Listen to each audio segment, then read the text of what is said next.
Возьмите ручку между мизинцем и безымянным пальцами верхними фалангами. Взять нужно чуть выше середины, поэтому длинная часть ручки находится внизу. Это начальная позиция трюка. Следующий шаг. Учимся задавать инерцию ручки движением рукой. Для этого сделайте небольшое движение рукой сначала вперед, затем назад. Благодаря этому ручка раскачается. Важно, чтобы ручка легко качалась между пальцев. Для этого они должны быть расслабленными.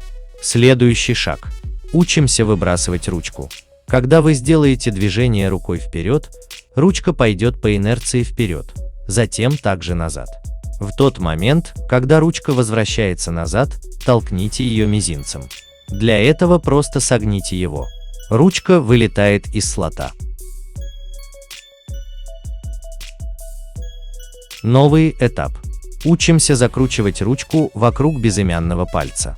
Для этого вам нужно научиться делать толчок по вертикальной траектории. Когда ручка только начинает закручиваться вокруг безымянного пальца, в этот момент поднимите мизинец.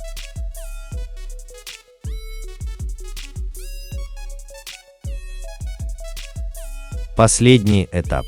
Учимся ловить ручку. Когда ручка сделала практически полный оборот вокруг безымянного пальца, опустите мизинец. Благодаря этому ручка завершит вращение. Трюк готов. Несколько советов. Для более удобного оборота ручка должна идти по вертикальной траектории.